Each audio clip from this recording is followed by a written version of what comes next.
neutral ISO IEC 1024 accredited certification body committed to helping individuals and organizations stay future-ready in a rapidly evolving world.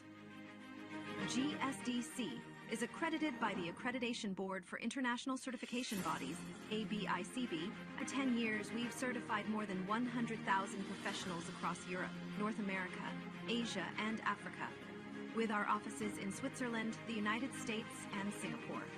Our programs are recognized by leading publications and podcasts, including Forbes, Tech Target, People Managing People. We offer 100-plus globally accredited certifications across emerging and in-demand domains like generative AI and emerging technologies, HR and learning and development, project management and agile Scrum, ISO and quality management, information security. Each GSDC certification is designed to empower professionals with confidence and help organizations stay competitive in a fast-changing landscape. Every certification is crafted with insights from 100-plus global advisory board members representing top universities and leading industry experts. Our certified professionals are trusted by 500-plus multinational companies, which help unlock better roles, faster promotions, and delivering cutting-edge expertise. We partner with 100-plus authorized training partners and 50-plus universities, supporting talent across all career levels, from entry-level to executive leadership. As a GSDC member, you gain lifelong access to interactive webinars, hands-on workshops, SME panels, and global summits. Join a vibrant community of 25,000-plus members and be part of our global events. Check our reviews on Trustpilot. We're trusted worldwide for quality, support, and impact.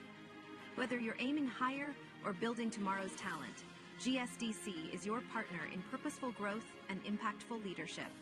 Visit our website to explore our offerings. GSDC, share the best practices and learn from the best practices.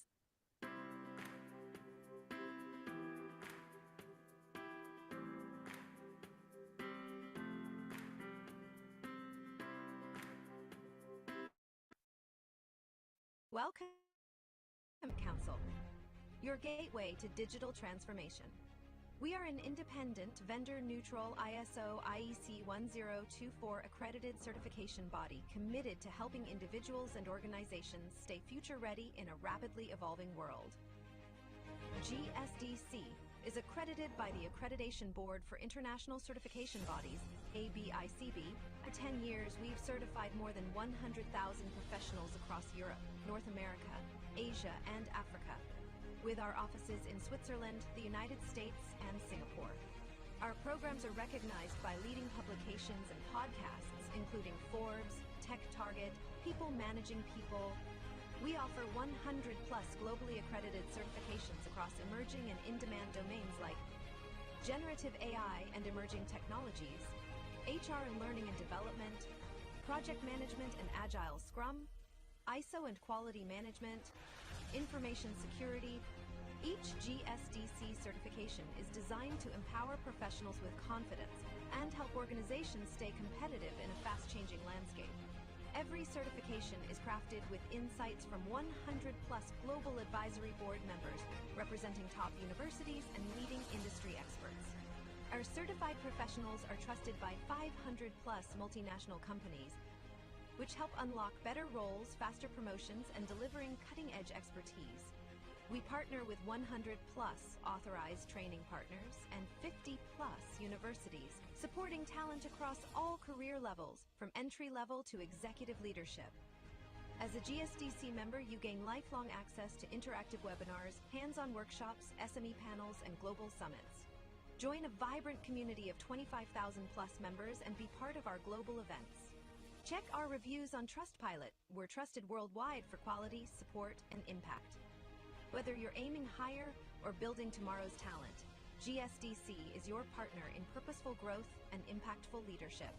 Visit our website to explore our offerings. GSDC, share the best practices and learn from the best practices.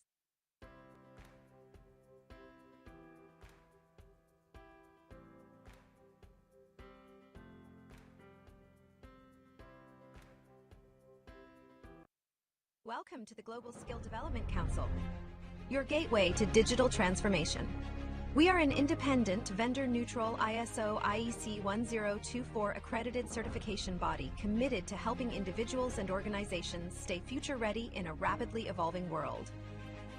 GSDC is accredited by the Accreditation Board for International Certification Bodies, ABICB. For 10 years, we've certified more than 100,000 professionals across Europe, North America, Asia, and Africa, with our offices in Switzerland, the United States, and Singapore. Our programs are recognized by leading publications and podcasts, including Forbes, Tech Target, People Managing People. We offer 100 plus globally accredited certifications across emerging and in-demand domains like generative AI and emerging technologies, HR and learning and development, project management and agile scrum, ISO and quality management, information security. Each GSDC certification is designed to empower professionals with confidence and help organizations stay competitive in a fast-changing landscape. Every certification is crafted with insights from 100 plus global advisory board members representing top universities and leading industry experts. Our certified professionals are trusted by 500 plus multinational companies, which help unlock better roles, faster promotions, and delivering cutting-edge expertise. We partner with 100 plus authorized training partners and 50 plus universities, supporting talent across all career levels, from entry level to executive leadership. As a GSDC member, you gain lifelong access to interactive webinars, hands-on workshops, SME panels, and global summits. Join a vibrant community of 25,000 plus members and be part of our global events. Check our reviews on Trustpilot. We're trusted worldwide for quality, support, and impact. Whether you're aiming higher or building tomorrow's talent, GSDC is your partner in purposeful growth and impactful leadership. Visit our website to explore our offerings. GSDC, share the best practices and learn from the best practices.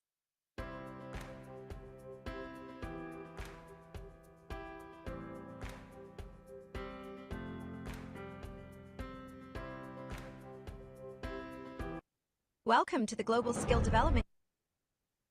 Hello everyone, we'll be starting a session shortly. Let me just share my screen.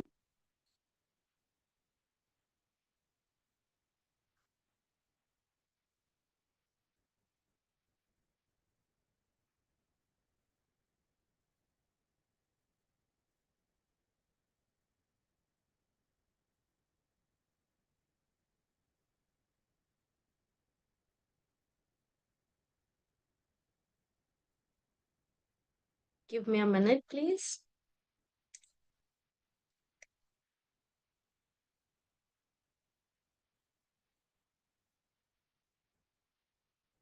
Here we go. All right. I hope my screen is visible to you all. And thank you very much joining today's session. And I welcome you everyone to second session of the GSDC Certified Learning AI Leadership Mastery with the theme that is Lead the AI Revolution, Master the Art of AI Leadership for Transformative Impact. And I'm super excited to host our entire webinar series, which is scheduled from 15th September till 19th September 2025 with the time slot that is 8:30 a.m. Central, 9:30 p.m. Singapore time. And we have this amazing panel of experts who will be giving a session on this. We'll be having 90 minutes of impactful session, including the Q&A. So please do join us for the remaining session as well. And today we'll be having James Kelly with us, and he's a lead AI coach at literacy trainer niche.ai. And he'll be taking us through the topic that is AI strategy for executives driving innovation and growth. So before I could hand over the session to him, would love to introduce our hosting organization. We known as Global Skill Development Council. We are vendor agnostic, vendor neutral. We are globally recognized certification body, and we are accredited by NSI and ABICB. We do have certification portfolio more than 100 plus, and we have certified more than 250,000 professionals worldwide. We have 500 SMEs. Those are subject matter expert, industry experts. They work with us closely to design our deliverables. Also, we are associated with 1,000 multinational corporates and 500 Fortune companies and 50 plus universities across the globe. And I'm very proud to inform you all that we do have 100 plus authorized training partner across the globe. We do have partner in Asia, Africa, Canada, America, and many other countries. So would love to thank you those who have joined us through our training partner channel. If you're looking for any training program for yourself, I'll be sharing the link in the chat box so you can reach out to our training partner to inquire about the training program that you're looking for. Special thanks to our official media partner, World Press Hub, for covering all our events and press releases. As I mentioned, we do have 100 plus certification portfolio in my previous slide.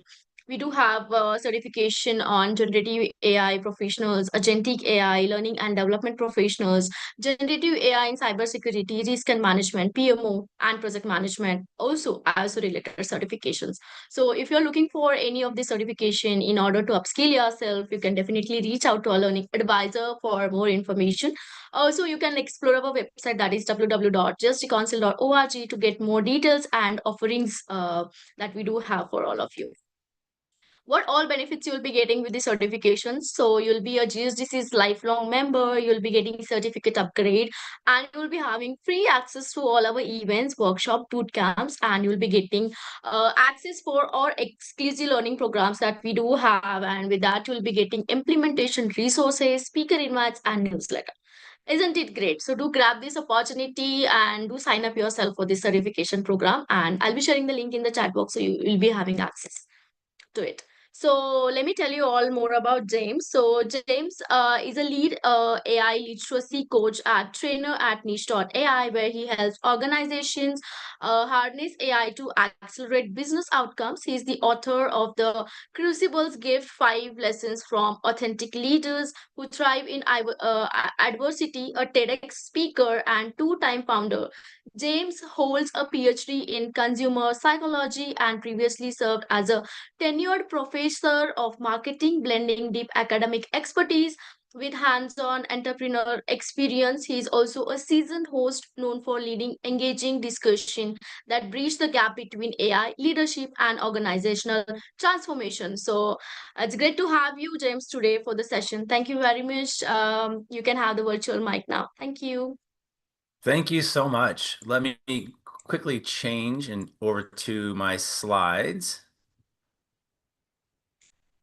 All right, let me grab those and share and present. Now, can I get a thumbs up to make sure everyone can see my slides, or a clap, or a yell, or anything? Are we good to go? Awesome. Thank you so much.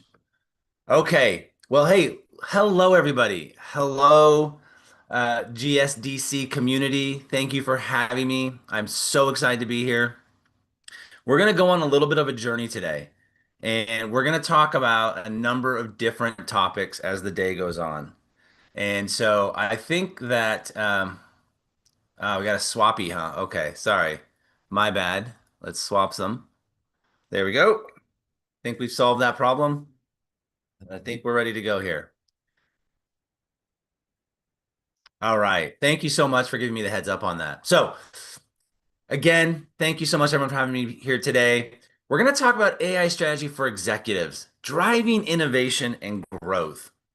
And so we're going to go on a little bit of a journey today, and we're going to talk about all sorts of fun little things around what is the current landscape?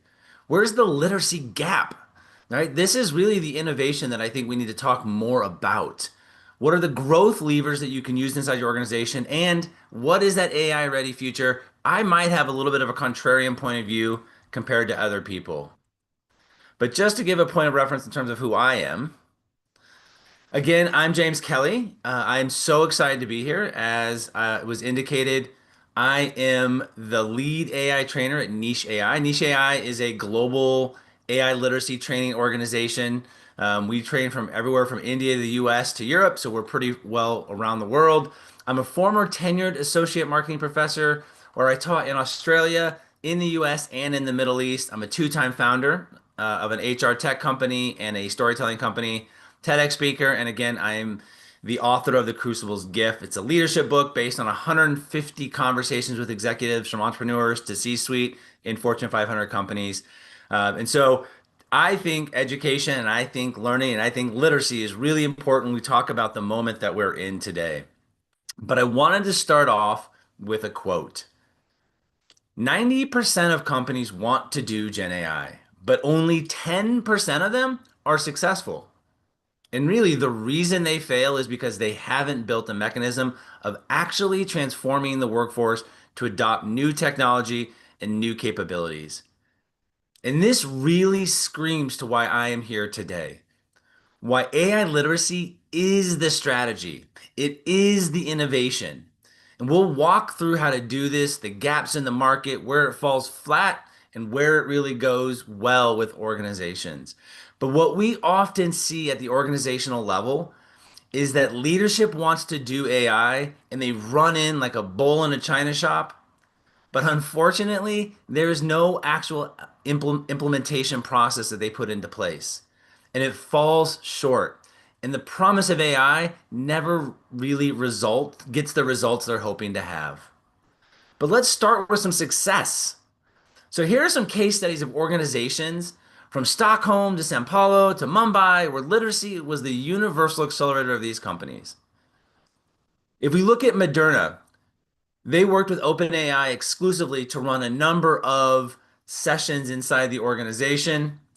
And what they did there is they had forums, they had open office hours, they did training. And in 2 months, Moderna had developed and built 750 GPTs, or as we like to say at Niche, digital employees. So imagine an organization going from zero employees to 750 employees in 2 months. Because that's what AI is when you do it right and you set it up right and you have literacy inside the organization, is you create digital employees. Let's look at Ericsson. Ericsson leaned heavily into AI, and they spent over 3.5 years training up 15,000 employees, which led to much higher innovation and velocity inside the organization. For those of you that use AI, I'm sure that you've seen how it accelerates what you do, how it amplifies your thinking. It heightens your ability to go from 0 to 1 in seconds, not hours. Let's move over to Tata Consultancy and Service. One of the biggest companies in the world. They reskilled 300,000 employees on AA fundamentals, increasing employee retention. And the reason why it increased employee retention is it gave people the confidence to do their job and the tools to do it better. And finally, Unilever.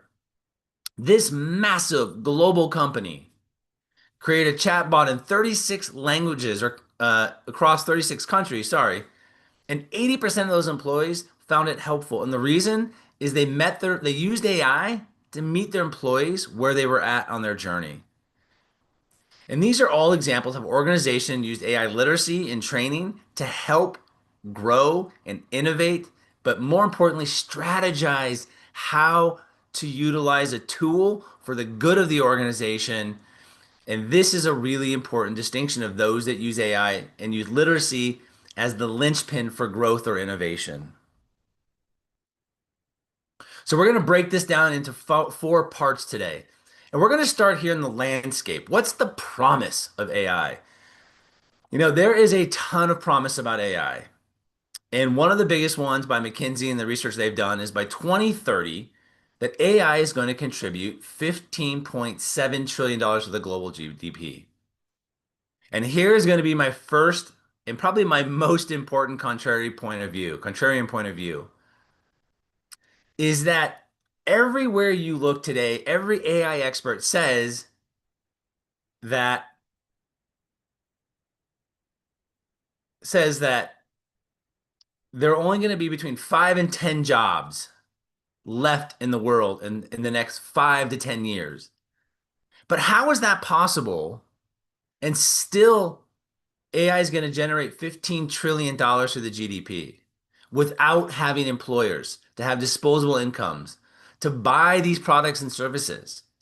And so I'm not in the camp that all jobs are going to go away. Now, I am in the camp that there will be disruption, and that's okay. But what's really profound to me is that not that there's going to be 5 to 10 jobs left in the world that we humans can do, but that we're going to learn how to use AI as our assistant, our digital twin, our accelerator. Now, this will disrupt entry-level jobs. There's no doubt about it. But I, again, do not believe it's going to fundamentally shift every single job away in the next 10 years.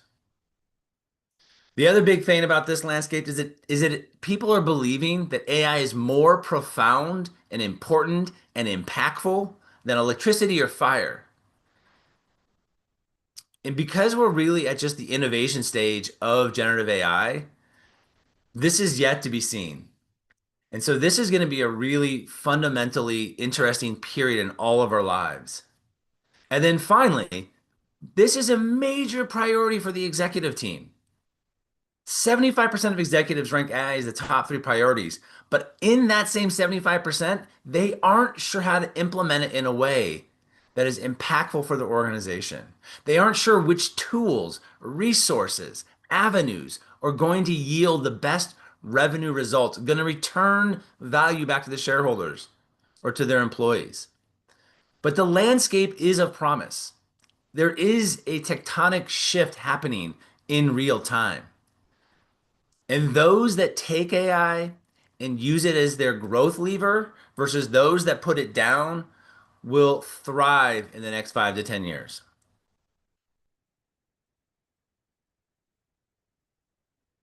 Oops, my apologies. So there are gaps and challenges. So hype versus ROI. So when OpenAI launched, and I believe it was around 2021, 2022, somewhere in there when they launched their first model, man, was there a lot of hype. People were clamoring to use it. And every organization who wanted to be ahead of the curve ran in there as fast as possible. The problem, all that hype couldn't be met by the ROI they wanted to get out of that. And there was this disconnect that was happening in real time. Why is this so important? It doesn't give me the result. It's hallucinating. And all of those things put a number of organizations on their back foot. Exxon Oil ran in and got 5,000 OpenAI licenses, only to extract all of them because their employees weren't using the tool efficiently and effectively. They didn't see the ROI. So there's a cautionary tale there on don't run too fast without a strategy and a plan to make sure that your employees can pick this up and utilize it to its utmost. Now, few organizations are even AI mature. And what does that really mean? That means that they have the infrastructure in place from a technological perspective, from a human capital perspective, and from an expectation perspective to really utilize AI, generative AI inside the organization. We live in a time where if you do it right, every employee can have 3 to 5 digital employees helping them do their job better. It's an incredible asset. I see this in real time when we work with clients. We're working with a large tire retailer here in the US. And every time we go in and do a class and a session and an integration session, which is where they're using this on their own to find new ways and unique ways to use Gen AI, they come up with the most fascinating use cases, things I would never have thought of, solving a problem they very much have. There was a woman that we were talking to just this week who indicated to us, and this organization is leaning heavy into AI, which means they are one of that 1%. They're getting to AI maturity. They're on that journey. But she said to us, I have a job every month I have to do where I have to look at a number of spreadsheets. I have to spend hours and hours and hours across rows and rows and rows and columns and columns and columns to assess data. And I hate this part of my job. I dread it every single month. And then she figured out how to create her own digital coworker, her own digital employee, and voila, once it was solved, she's like, I love this part of my job. And now it takes me minutes, not hours, to do this problem once a month. And then the final gap or challenge that we see is the leadership gap. Now, this is shifting quite quickly because of just the evolution and the need and the desire to be on the forefront. But boards kind of ignored AI. They were just mostly looking for the return on their investment for their shareholders. And so leaders weren't sure how to steer fast enough to meet the needs of the board, but also the needs of their employees. And so there was this leadership gap that was happening in real time.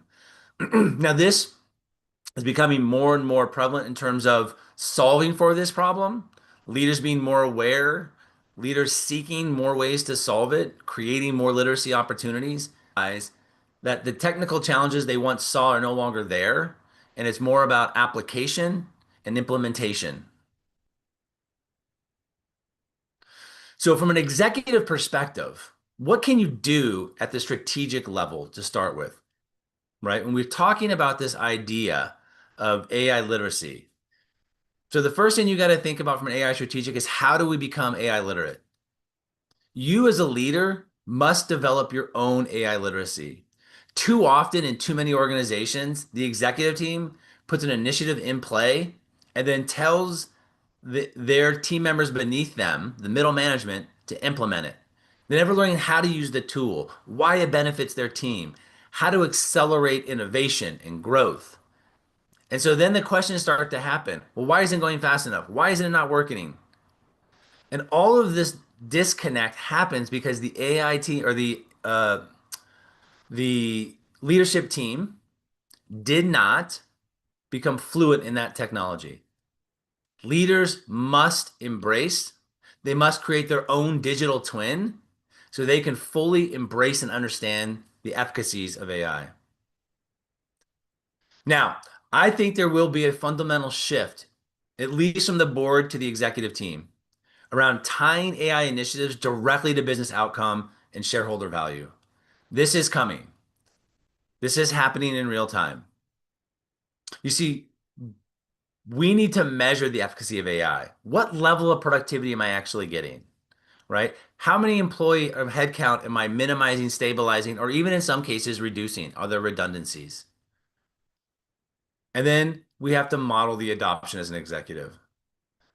So, as a leader, you need to have your digital twin. You need to have your digital employees. You know, if I'm a CEO, I might also have my digital CFO, my digital CMO, my digital executive assistant. And all of these play a certain role to solve a certain problem in my day. Not to replace those different roles, but to supplement them to have a different perspective. If a CEO or an executive team's job is to get multiple perspectives from multiple different people, well, the most unbiased one you're going to get is your digital employee, your digital CMO, your digital CFO, your digital CIO. So to get multiple different perspectives in real time, but model that behavior to your team will have a trickle down impact. Moving on to Act Two, the literacy gap. But there is a gap in organizations. Again, you're going to hear a bit of a theme today. And the big theme is that leaders want to use AI. They don't know how to do it. They give it to middle management. They don't empower. They don't enable. They don't financially support. And so it falls flat. But here's what we know in the literacy gap. When that gap is closed, when you reskill more than 30% of your workforce, it drives an outsized productivity and engagement, upwards of 15 to 20% per employee. This is a huge benefit to the organization.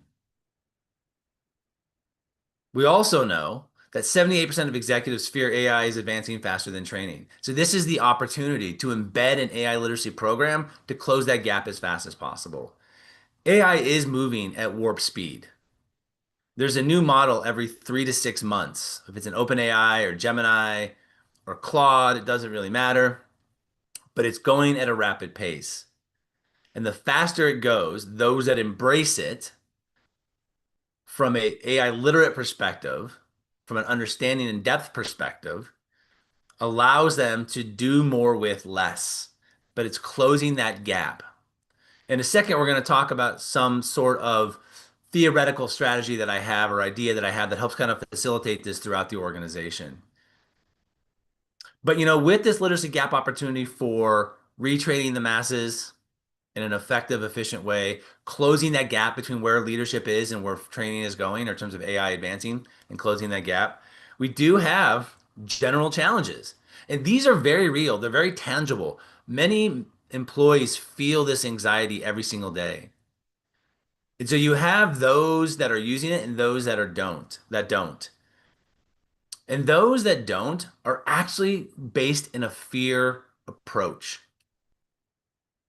And what I mean by that is this notion of loss aversion. As a human being, we're 2 times more likely to focus on the loss than the gain. And so this fear of losing my expertise or status in the organization because some tool can do it better or faster than I am is the wrong mental framing.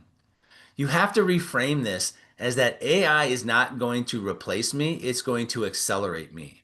It's going to be my companion that I debate with. It's going to be my companion that solves a problem that I can solve in an hour, but that I can solve in 5 minutes. It's going to give me time to focus on strategy, strategic thinking, things that aren't tactical per se. Because as a leader and as a middle manager, you know how to do a lot. And so if you can take the repetitive do's and move them into the AI column, you'll get done many more things much more fast. The other one is job anxiety. This is a huge fear. And as I said before, there will be people that will lose their jobs. There is no doubt it will disrupt, especially at the entry level. But again, I don't believe that there's going to be wholesale layoffs. Certain categories, software developers, that is going to be one of those functions that will need less of them. So what do? You must retrain. So there is some anxiety that is real. But if you approach AI as your enemy, it will eat you up. It will spit you out. You will lose your job. And so instead of approaching AI from a fear-based perspective, from an anxiety-based perspective, you really need to shift your thinking and focus on how you can help it enhance you and relieve that anxiety. It is very real, but it will either eat you or you can take care of it and own it yourself, take responsibility. The final challenge really is this misinformation. So there's a lot of people that talk about not wanting to use AI because of hallucinations. The data of adoption is low. There's all sorts of information there. And the reality is that misinformation isn't 100% correct. So hallucinations happen much less, especially with the new OpenAI 5 model.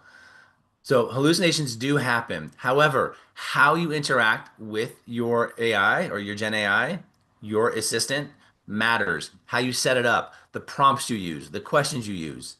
What methodologies are you using to get your initial set of information out of the Gen AI? So how you frame that initial prompt changes and impacts positively on the output that you get from it. So how you prompt matters. But this is AI literacy. And so if we're going to talk about this idea of how do we diffuse this solution across the organization, I'm going to land on this theory called dynamic social impact theory. Now, this is a theory that's been around for about 30 years.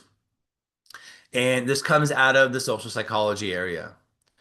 And what it really talks about is you need 3 things in place to really accelerate and get growth to happen. First one is strength. Leaders must visibly commit to AI literacy. When organizations or clusters of people see that their leader, their team has embraced this, espouses it, uses it, talks about it, shares it, encourages people to use it, that has a cascading effect. And so this adoption spreads through this strength of this individual. But what you need is middle managers to embrace it as well. This idea of proximity. So the closeness to the leader, the closer that middle manager is to the leader, having interactions with the leader, that immediacy of it has a huge impact on a middle manager adopting that every day. So middle managers coach daily adoption with their team, but because they're close to the leader, it allows them to feel comfortable talking about it. And then finally is you need critical mass. You need roughly 30% of your organization to take on an initiative for it to really spread like wildfire. And so getting through that notion and getting to that critical mass requires this three-pronged approach of a leader that values it, that commits to it, that works closely with proximity to the middle managers who coach the clusters of individuals who might be peer champions across the organization by function. And so dynamic social impact says that at any time there will be clusters inside organizations that will diffuse certain technologies, certain thought processes, certain beliefs, certain belief systems. And so what you want to do is take this same philosophy of dynamic social impact and steer it and direct it at AI literacy.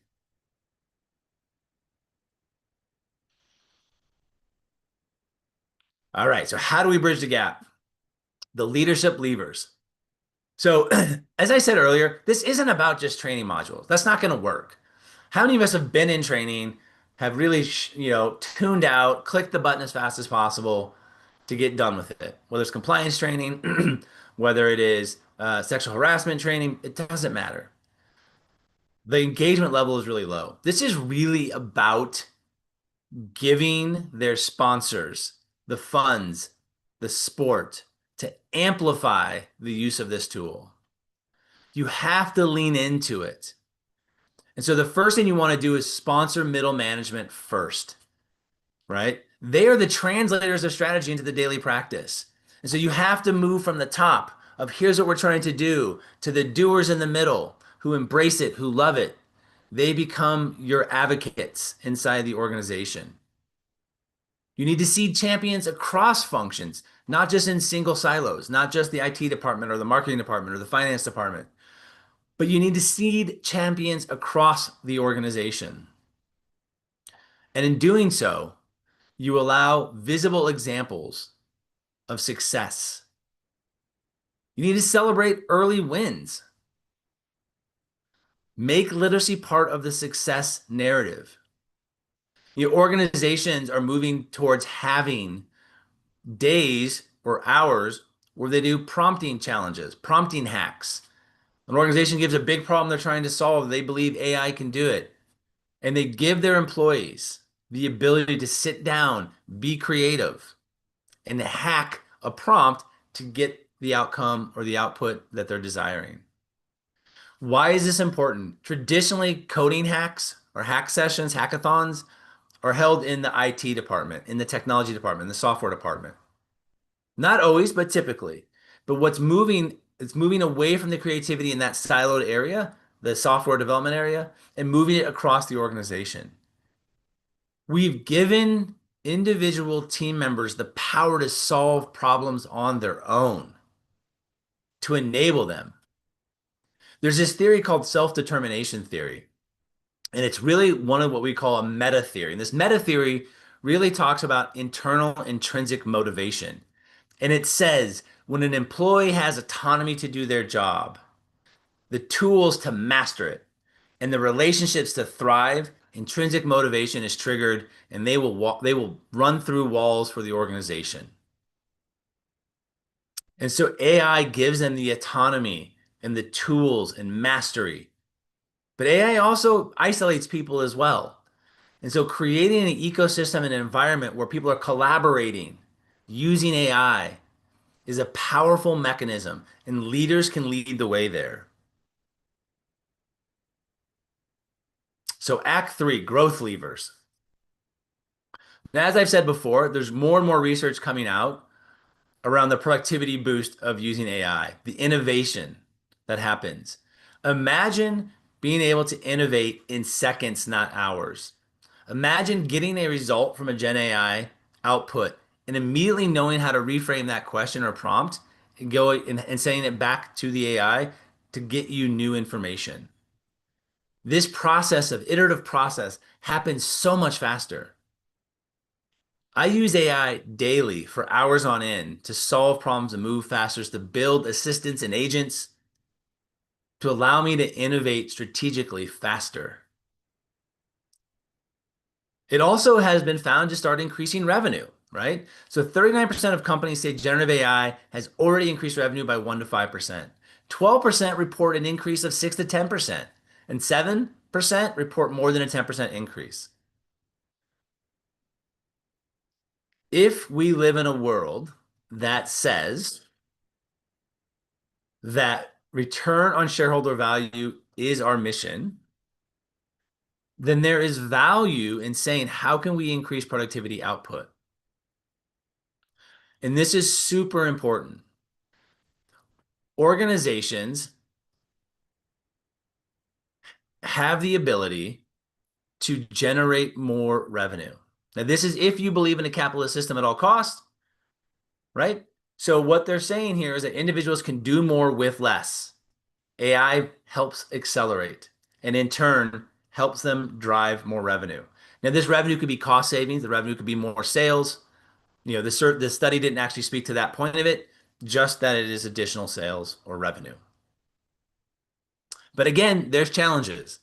So as you launch programs and you go into this and you start building this idea of using AI literacy, one-offs don't work, right? We've all been to a training. My first startup was called Q Change, and we specialized in doing real-time soft skill analysis, if you will. So we were embedded inside Microsoft Teams. And in real time, a leader would know if they are thriving or struggling around a meeting. Are they leading by example? Are they succinct and direct? Do they have strategic thinking? Whatever it was they were working on, they knew in real time feedback about what was happening. And what we found is that what a leader would go through training, but because it wasn't reinforced by the organization in terms of their leadership development, it all faded to the back. And so without reinforcement, celebrations, enthusiasm, the adoption will decay. So if you launch a program from a strategic leadership perspective and you don't provide the resources to ensure that it diffuses across the organization, then it will fade away. And individuals only need one or two wins using AI. We are seeing at Niche that individuals that build one or two digital employees for themselves, that are successful, that provide the output, that help speed up work, make their job a little bit easier, the repetitive stuff goes away. We find when employees have 1 to 3 wins, they embrace, embed, and use Gen AI every single day. So as a leader, you're trying to find that 1 to 3 wins for your employees using the tool. The other fear is skill atrophy. New skills erode without practice. We forget new knowledge within 24 hours if it's not reinforced. It's the forgetting principle. And so if you're going to do an AI literacy program, don't just do it once. This isn't an advertisement for niche at all, but we have 3-day programs, 3-session programs, or 6-session programs, depending on the organization and their needs. But it gives individuals more and more touch points as they go. And what we find is that when employees have more touch points, they actually feel like their skills are lighting up. Their creative side is being used. Their tactical side is being utilized in a more efficient way. The final thing in terms of growth levers and challenges that organizations see is the siloed pilots. As I mentioned earlier, too often you launch a pilot. My wife's organization launched a pilot inside the organization. They had 20 people using a Gen AI tool. No training, no nothing, plop it in the middle, and literally within 4 weeks, only 4 people used it. That's it. So they pulled the plug on the pilot. And so when you do siloed pilots without proper AI literacy training, it falls flat. Again, the promise of it isn't met. But is it the promise of it or is it the execution of it? And I would argue it's the execution of it. And so what we suggest, or I suggest, is this idea called AI literacy cascade model. This literacy cascade model comes out of some work from BCG and Bain and Deloitte. So they all have similar models to this. But at the end of the day, if you really want this to work inside your organization, you need to anchor it at the top. You need to seed these middle managers. You need the peer multipliers. Those first three is that social dynamic impact theory I spoke about earlier, right? You need to reinforce wins and you need to normalize and scale. Depending on the size of the organization, this might take 6 to 12 months. This may take 18 to 24 months, but it's a strategic commitment around innovation of how work gets done inside an organization. We are at a time where knowledge acquisition is ubiquitous. Gen AI, OpenAI, Gemini, they have the knowledge of every library in the world. It is intellectually impossible to compete with that. But your intellectual experience of life is the differentiator when you use it. What does your experience tell you? And so when we talk about this idea around literacy in this cascade model, it's really talking about how we learn differently now. When you think about the different generations, whether it's Gen X, Gen Z, Gen Y, millennials, right? Each one of them has a social construct that they were born into at that time. If you think of millennials, they were the first one to have social media with them from day one. Their experience, their learning shifted. Gen Z, I've got four kids, 17, 15, 12, and 10. They are fully in how they learn. They learn through YouTube. They don't learn through reading anymore. They're visually stimulated. They want quick, short bites. That is different than how I was raised or how I was taught in terms of the ecosystem, the frameworks that I was used for learning. Learning is shifting. Knowledge acquisition is shifting. We are at a flat world. Everybody has access. My 10-year-old daughter can come and learn quantum physics if she wants. It will teach her at a 10-year-old level. So this access was not there before, is there now. So how do you use the access to a technology that is becoming ubiquitous in a way that helps your organization win at the end of the day? So how do you sustain growth? What actions can you do? First things first, plan 6 to 12 months out. Create a phased literacy roadmap. What does that look like? Who are your innovators inside the organization? Tap leadership across the organization and ask them, first, you guys are going to learn AI literacy, and then we want you to find your advocates, your evangelists inside the organization. We want to tap them next. Create a phased literacy roadmap. Tie to KPIs. As I said, we're moving in this direction. So align literacy goals with incentives and performance reviews. I know this sounds a little bit maybe odd or strange, but if we're moving to a world where productivity is going to be the measurement of what you can get done, and this is already happening in some capacities, embracing AI literacy as a way to test and explore and elevate an employee is critical. And then finally, embed in programs. When someone starts your organization, they should go through this training from day one. They should understand what your prompting framework is at your organization. They should understand how to customize their GPT so it becomes their personality. For example, in OpenAI or ChatGPT, you can customize that and create your own, basically your personality there. So that every response, every interaction has your tone, your skills. It accounts for your gaps. You can do that from day one. For your leadership development program, every leader should have their own custom GPT that's for their leadership development. Not to replace your leadership development team, but to supplement, to give your leaders instant access to be better at their job. You can design these things in minutes, and the impact is for months and years across the organization. Just also want to point out on a side note, if you are putting a comment on the side, I'll read them at the end. I honestly can't do two things at once. So if you hear me pause, it's because I'm reading something on the side and my brain kind of goes off to left field. So I apologize for that. If you are putting things in the comments, as we wrap up here, we only have a few more slides. I'll come to the comments and we can do some Q&A at that time. So thank you so much. All right. So what is the future? You know, if you look at the product adoption cycle, it starts with innovators, and then it moves to early adopters, and then it moves to early majority, late majority, and then laggers. It's a nice little bell curve. And I think from an organizational standpoint, we're just getting out of the innovator phase. And so right now, organizations, the early adopters, are now learning how to use the tool in an effective way. And so this is the other reason why I don't believe that in 5 short years, there's only going to be 5 to 10 jobs left in an organization because organizations move slow.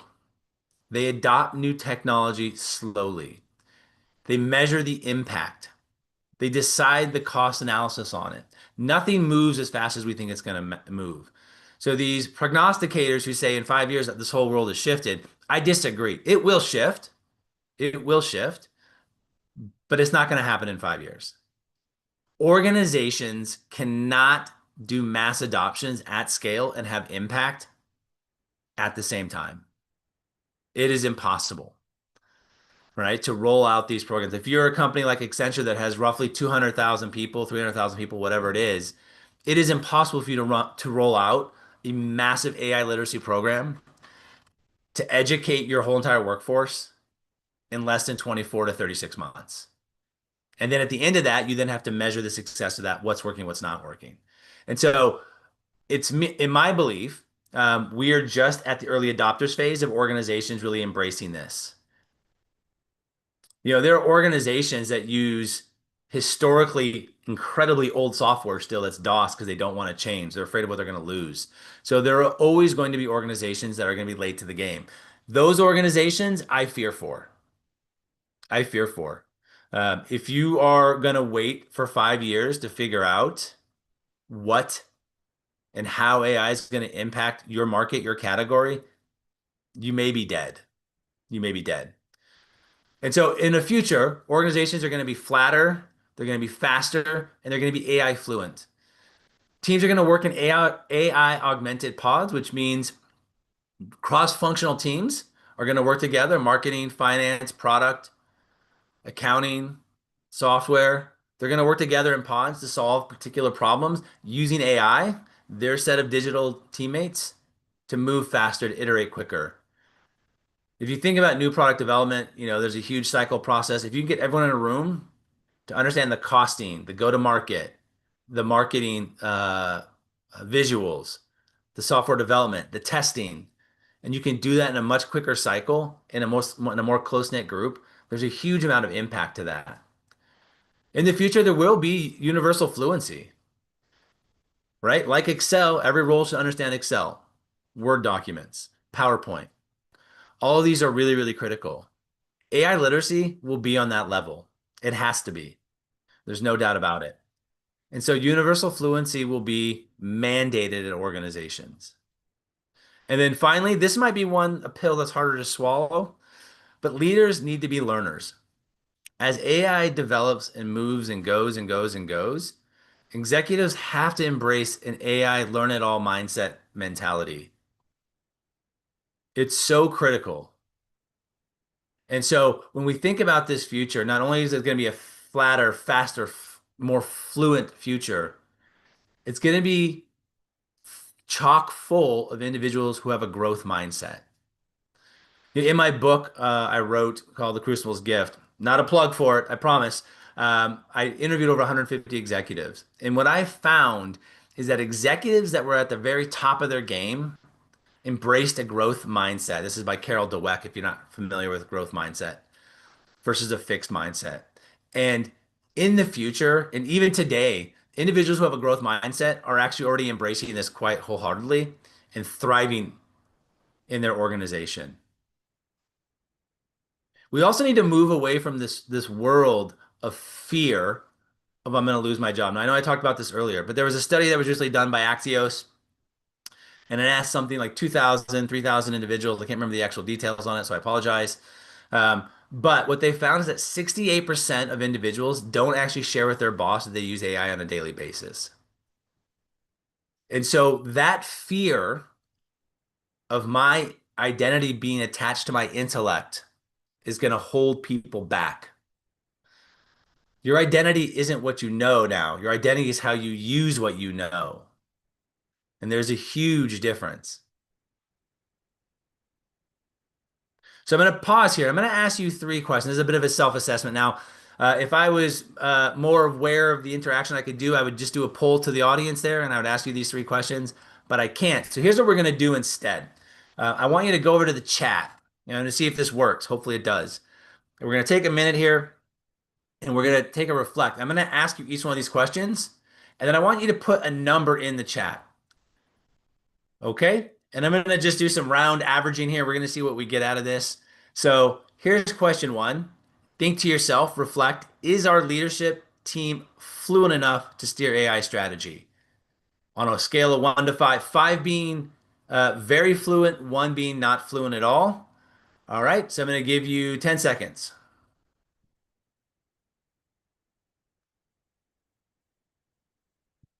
Look at the variety. This is amazing.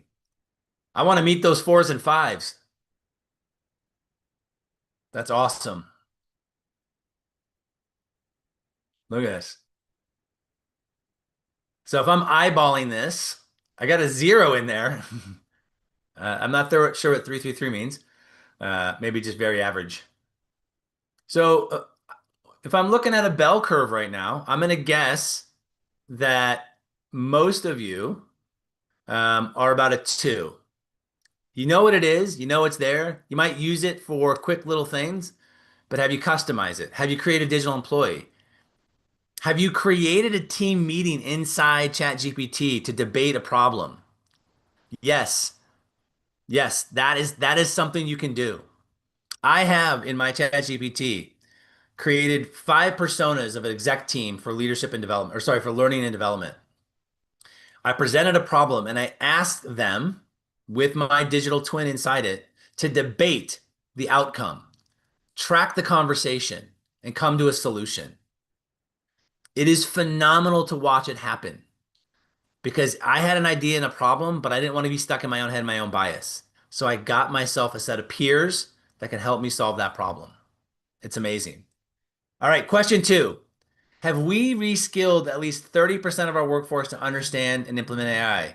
One, how about you just put a percent in there? I'm going to kind of go away from the 1 to 5 on this one.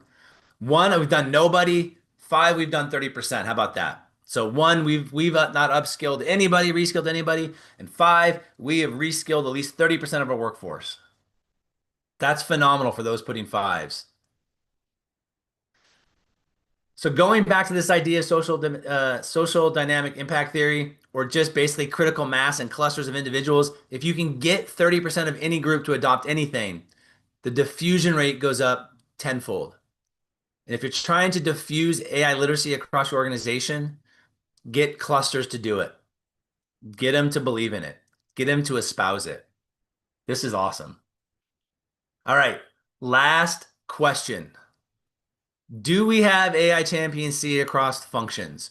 5, we have multiple. 1, we have nobody. 2, 3, we have 1 or 2 of them. I'll let you decide on that one.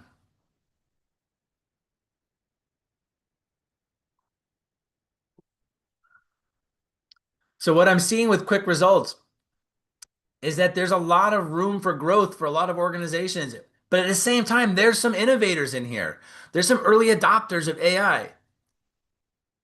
And those that are 5, I would ask you questions of how are you using it? Are you using it impactfully? Are you using it how it's meant to be used? You know, when Gen AI first came out, people would use it to plan trips, make recipes, food planning, fun stuff. But in an organization, it's got to be effective. It can be fun, but it has to be effective. So, summary and takeaways. Thank you for that, guys. That was awesome. Bridge the hype and impact. Okay, there's a lot of hype, but there's a lot of impact. And from a strategic imperative, I'm asking you to not just buy 5,000 licenses and ask your team to start using it. Have a plan. Have an implementation plan. You know, this obviously falls squarely in change management. But it's more than that. It's organizational. It's organizations embracing the possible. It's unbelievable what it can do in real time. I'm witnessing it when people use it for the first time. I'm seeing their eyes light up. I'm seeing them solve a problem they got so tired of dealing with. So AI literacy turns hype into real outcomes. This is about continuous learning. As I just spoke, growth mindset is essential. There is no person that is 100% growth or 100% fixed. We are all on a spectrum. But what I can tell you about human beings from my background is that when human beings see value and how it helps them individually achieve whatever goal it is they have to achieve, their intrinsic motivation goes through the roof. It skyrockets. You just have to show them one win. Show the doubters one win. In the organization that I talked about earlier, this large tire retailer in the US, we had one of the cybersecurity guys in a session. And he was talking about he was the only one on the team that was embracing it. No one else believed in it. They didn't trust it. And he brought back a problem that they had and he solved it with AI. And he said almost immediately when the data was validated and it was consistent and it was true, one person after another on his team started to believe the power of AI. So a culture and champions enhance and create change from top down, peer to peer. It's an all hands on deck moment. I do believe there is, as I said, transition happening. And there's those that are going to embrace it and do it correctly. Those are going to embrace it and do it incorrectly. And those are going to put their head in the sand. And those are the ones that will die. Those businesses will go out of business. You cannot compete in the next 5 years if you have not created an AI literate workforce. And at the end, finally, AI is everyone's job. It's an operating system for the organization. It is the innovation. It is the strategy to excel. Give your employees the tools and the resources and the bandwidth to practice and embrace. And I promise you, the solutions they come up with. This same tire manufacturer that I keep bringing up as our main kind of example I have from what I'm doing today.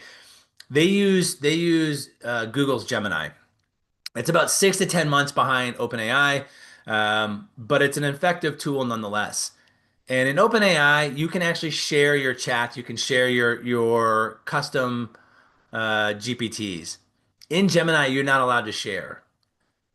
You need to basically take the prompt and then share the prompt. And what's happening in this organization in real time is that this organization, when they find a prompt that works in a function, whether it's marketing, IT, training and development, they're loving this in their training and development team, is that they actually create a Google Doc and they share and iterate on this prompt so that everybody's using that same digital employee.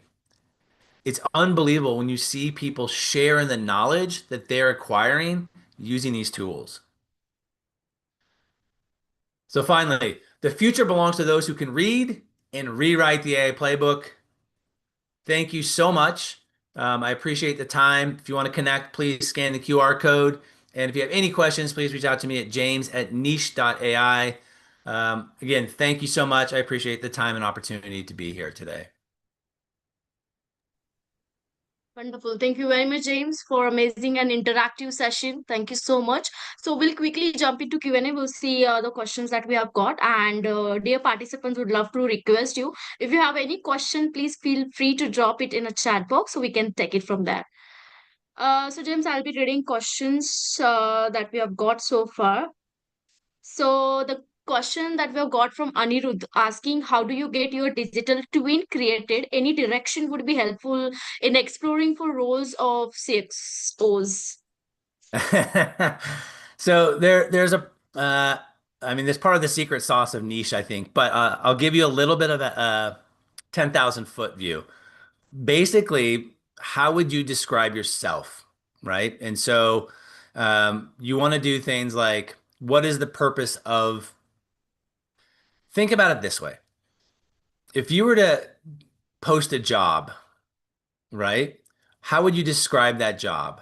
What traits, what experience, what personality traits would you want them to have? Right? These are part and parcel that leads into building your digital twin.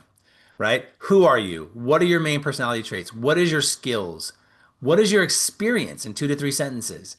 And you put this in the chat GPT and it comes up and you let it know you're creating a persona, right? And you say my digital twin and it will create a summary of all this. And then inside ChatGPT, there's a way to customize this. But the other thing you want to ask it is that all things considered in my persona, what are my gaps and weaknesses? Can you create a persona that brings the other side of that? And what it will do is that it will actually then create the opposite side of that. And there's a spot in OpenAI in their customization where you put both of those in. It's not stated deliberately that way what you would do. So this is a little bit of secret sauce. Um, but at the end of the day, you can actually then create your digital twin in your tone, your voice, but it also thinks about the gaps that you have. So for example, I'm high energy, creative, sometimes too verbose. So my digital twin is succinct and direct when it's trying to talk to me, right? But it has my creativity and my energy, right? One of my gaps is I think really big pictures, and sometimes I don't think as tactical as I need to think. And so I've taught it to think those ways. I'll give you an example. The presentation you just saw was 100% created by OpenAI or ChatGPT. But I created it in a way that was super unique, that had my thoughts, my beliefs, and my insight. And so what I did is I created the world's best presentation coach that does presentation coaching for Brene Brown, Adam Grant, these big speakers. And I asked it to evaluate. So I created this persona and then I went and did deep research around AI literacy, did deep research. And then I asked the presentation coach, can you create an outline for me? Now, one of my custom GPTs is a training expert with 20 years of training experience in digital training, appreciative inquiry, design thinking. I've invited that person to the chat. Said, hey, can you put your lens on this? She changed the presentation to put the lens of training and development. And then I have a leadership coach. I brought the leadership coach, digital employee in. Said, hey, as a leadership coach, what do you think leaders will want to hear in this 60-minute keynote? My leadership coach, and I'll use pronoun she because that's just how you think. You start to think of them as human beings. She then put her lens on it. And then I created an agent. I said, hey, here's the outline. Can you go create this presentation for me? On that deck that you just saw, I only created 3 slides myself. Everything else was created directly from ChatGPT, an agent, but with my thoughts, my directions, my iteration, my pushback. But that was the result of today.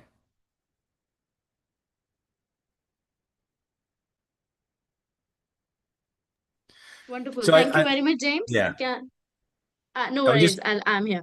yeah, I Okay, so apologize. no, not an issue. The next question that we have got from Sanya asking if AI generated revenue, why 70% worldwide industry yet to adopt? Will AI not impact educational sector? Will many top industries be overhauled and affect most of the infant industry? If I understood that question, it seemed like there's about 3 parts of that question. Um, can you just give that to me part by part, and then I can answer it probably more succinctly? Sure. So the first question I can see, if AI generated revenue, why 70% of worldwide industry yet to adopt? Yeah, okay, great question. It's really simple for me. It's fear. Like they don't know where to start. They don't know how to do it. Um, and I think inevitably starting is the hardest thing. But I think succinctly put, it's fear. It's scared of what it's going to unleash in the organization. Most organizations have a top-down approach. And so a top-down approach means I need to control what's happening. When you give people the power of AI, inevitably there's a little bit of autonomy they're going to grab and they're going to go with it. And so I think there's that fear right there. Okay, next question. Yeah. So will AI not impact educational sector? Yeah, oh my gosh. Um, as a dad of 4, uh, I say this with the utmost fear for my 10-year-old daughter. Um, the education sector is in trouble if they do not adopt well and correctly. There are professors that are letting people use ChatGPT or any other model, but they've got to then show all the prompts they're doing, right? They've got to walk through their thinking. but even students don't know how to use it correctly. And so, yeah, it's going to impact the educational sector tremendously. I worry about the arts and sciences, or sorry, the arts and humanities degrees, at least in the US. So, speaking specifically here, there's not a lot of people don't see a lot of value in them, though I disagree with that in those degrees. And so I worry about ChatGPT kind of dismantling those degrees and not letting those be valuable for learning. But in short, it's going to disrupt it tremendously. How? I'm not 100% sure, but it's happening in real time. I mean, imagine that every child can have their own educational agent, right? That understands where they're at, knows when to prompt them to do something different, knows when to correct them, knows how to speak their language, how to meet them, how they educate. Imagine kids with dyslexia who can now have a tool that can teach them in a more effective, efficient way. Like there's some really goodness that can come out of it for sure. But it definitely is going to get disrupted. Greatly answered, James. Thank you very much. The last question from Onsanya is: will many top industries be overhauled and affect most of the infants industry? Yeah, I think certain industries will go first. So I think legal is ripe for a major disruption. You don't really need paralegals anymore because AI does fantastic job with research. I think marketing is going to shift drastically to you need less marketers to do the job inside an organization. And I believe software development is already seeing massive layoffs, whether it's at Salesforce, Microsoft. I mean, it's happening at the big organizations. Now, you can argue at the time they overhired out of COVID. So it's just a natural correction. I have friends that are developers, and the ones that use AI effectively say it's like having a team of 100 people for them. So there are certain industries that will be totally disrupted, but I'm still a believer that our economy works on consumption, good or bad as that might be.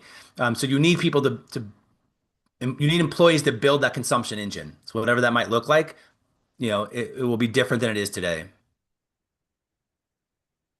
Thank you. Thank you so much for answering all those three questions. I hope, Onsana, you have got your answer. Thank you very much for lovely questions. So moving forward to the next question that we have got from Ahmed Levan, asking what does it mean to be an AI leader rather than just an AI user? Also, how is AI transforming leadership roles across industry? I mean, what a great question. I don't think leadership is a title that is given to you. Leadership is an action that you do. And so when you think about we bestow this term leader as like authority, and I know that each culture is a little bit different. Certain cultures are more hierarchical in nature in terms of leader down. Some cultures are much more autocratic. Some are more democratic. So it just depends on the culture you're in. But leadership to me is about action more so than it is about title. And so if you're someone who espouses and loves and embraces and dives deep into AI, you can lead your department. You can share with your team what you're learning, and you can share with them the power that you're grabbing and extracting from the tool to make your life and job better. One thing I want to point out, and I think that comes up, and this is a bit of a side comment, but I was thinking about that while I was thinking about this while I was talking, is when the cell phones came out, these things were thought to give people more time back, right? When the cell phones are out, we have more time. But all that happened is that work just bled into later hours because you can be accessible no matter where you go. And so there's this talking point of people saying, or individuals saying, and experts saying that AI is going to give us more time back. I say BS to that. Human beings will find ways to extract more time from you.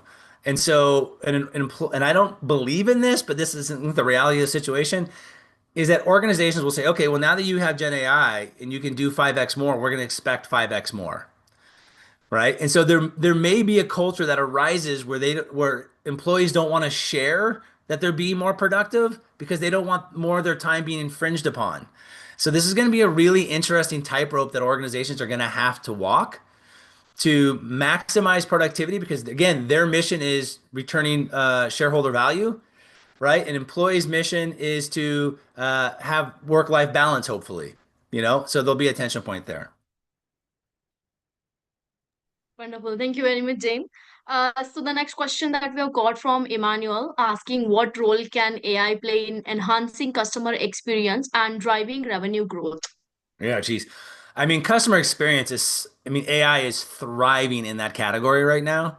There are so many companies coming out, Qualtrics is trying to really embed AI in a more effective, efficient way. And there are a number of those companies like Qualtrics.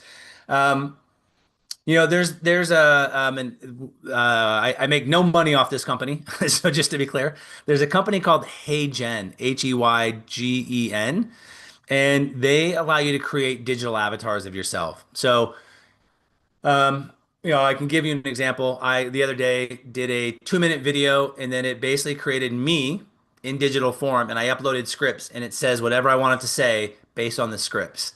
And so, what that means from a customer experience perspective is that there are tools and software that an AI that's being developed that allows a customer to interact with a like person. And the question is, and when I say lifelike, like it's really you wouldn't know it's not me except for the voice, which I didn't train, isn't exactly correct, meaning the intonation and the speed. But it sounds just like me, and it is me. It looks like me, so it's basically me in my head. But from a customer experience perspective, you're going to see more of these digital avatars that look real being placed on websites, having real conversations. Um, Reid Hoffman, if you don't know who Reid Hoffman is, he's the founder. Um, yeah, that's a great example right there. Yeah, it can be a total interactive digital twin. Um, Reid Hoffman, who's the former founder of LinkedIn, he has a digital twin that has been given every ounce of his knowledge, everything. And it looks just like him, it talks like him, and he sends this twin to meetings for him. So if you think about a customer experience perspective, having twins or having avatars that look real, be the face of the organization can increase not only the customer success, customer satisfaction, sales funnel, be a marketing tactic. And so there's a whole stream of things that can happen with these avatars in real time. But it is going to be impactful. Wonderful. Thank you so much, James, for answering all the question. So here we are stopping with the Q&A as we have done with the schedule time for it. So I apologize if I miss any question and would love to encourage you all to please reach out to our speaker, James Kelly. I've already shared his LinkedIn profile link in the chat box. So please do reach out to him. I believe he's more than happy to help you all there. So please. Before James, before I move forward with the closing, and also would love to inform all the participants that we do have some great announcement for all of you. So stay connected till the end. And about the recordings, yes, we'll be posting all the recordings of this webinar series over the official YouTube channel of GSDC. So do not worry about it. You all be getting recordings of it. So yes, James, you can go for it. We would love to hear final thoughts from you for all our participants today. I think first and foremost, thank you. Thank you for having me here today. Well, what an awesome experience. And, as many of you may not know, is this came together pretty quickly in about 4 to 5 days. So I had to scramble and get this together. But man, I felt good about that. And I feel good that and hopeful for the future. When we think about AI and we think about AI literacy specifically, it's really not complex. It's just patience. And so, if we remove the complexity of educating individuals on how to use a solution that not only helps them, but the organization, that could be a way to give people more work-life balance, that could give organizations the ability to grow without having to add headcount. It can be a really positive future if we want to frame it that way. So again, I want to say thank you for the time and energy. Please reach out on LinkedIn or, I had my email up earlier at james at niche, neesh.ai. Send me an email if you have any questions and you want to chat some more. So thank you again so much for having me here today. Thank you very much, James. We are glad to have you. And thank you very much again for a wonderful session. And we will be reaching out to you again in the future if we schedule this webinar series again. Thank you so much. And would love to inform you all that we'll be having this remaining session, which is scheduled from 15 September to 19 September. So please do join us for the remaining session as well. All right. So, as I mentioned that we do have some great announcement for all of you. So this is regarding the certification on today's feature session that we had certified generative AI for leaders and certified generative AI expert. So you can opt out for any of the certification and you can use this promo code to get amazing discount. So we are providing 20% discount right now. So do grab this opportunity. I have already shared offer details in the chat box, so you can check it out. The certifications are lifetime validated certification, which comes along with the learning resources, where you will be getting a lot of case studies to work on, e-learnings and book of knowledge. Also, these certifications are comes along with the flexibility, and you'll be getting chance to connect with our training partner channel, and you'll be having a lot of opportunity to work on the capstone project, that is real time AI simulation practice. So do grab this opportunity, sign up yourself for this amazing certification in order to improve or upskill yourself. Also would love to introduce you all with the utility tool that we recently come up with, where you can use this August 100 code to get 100% off, and this is only for our webinar attendees. So how this tool will help you? It will help you to improve your LinkedIn profile score, your AI skills score. It will give you tips to improve your entire LinkedIn profile. Also it will help you to build your personal brand. Isn't it great? So check this out. I've shared the utility details in the chat box already, so you can check it out. Also, I'm happy to announce that tomorrow we'll be having another session, that is the third session of this webinar series, and we'll be having Michael Ramsey with us. He's the founder and CEO at Talk AI Global. So he'll be taking us through from vision impact, leading driven transformation. We'll be having this session on 17 September, that is tomorrow, with the same time slot, that is 8:30 a.m. Central, 9:30 p.m. Singapore time. So I hope to see you all for tomorrow's session also. And also, many of you are already aware of this, that we are running this AI tool challenge for 28 days, and we have almost done with 19 challenges so far. So today we'll be having the another session exact after 45 minutes. So you can join us, as we do have invited this amazing panel of AI expert who will giving you a live demo on AI tools, with the practical walkthroughs. So please do join us. This is started from 18 August with the time slot, that is 10:30 a.m. Central and 11:30 p.m. Singapore time. Also, you can refer your friends and colleagues to our session, as James mentioned earlier, right? To referring people, your friends, your colleagues to powerful session, you're already taking a step and you are becoming a thoughtful leader. Also, it will help you to enhance your credibility. And guess what? Top 3 winners will be featured on the GSDC Wall of Fame. We do have these 3 winners. They have referred maximum people to our AI Leadership Mastery webinar series.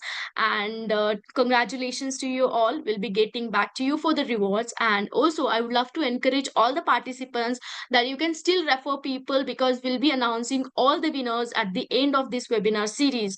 So grab this opportunity and refer maximum people. Also, if you want to be speaker for our upcoming event as a featured global speaker, you can definitely reach out to us, as we do have platforms like Learning Capsule, webinars, and the podcast. Also, we would love to connect with you all over the social media platform. You can scan this QR to get in touch with us over the LinkedIn. You can explore our website, that is www.gsdcouncil.org, to check information or details regarding the certifications that I have mentioned earlier. And you can also check all the offerings and all the certifications that we do have with the GSDC. Also, you can connect with us over the WhatsApp group to get daily update on the events and webinars that we do conduct. And do not forget to share your session takeaway and the learning outcomes on the Trustpilot. Thank you everyone for joining today's session. I hope to see you all for upcoming sessions as well. Until then, keep learning. Take care. Thank you very much, James, for joining. Bye everyone. Thank you.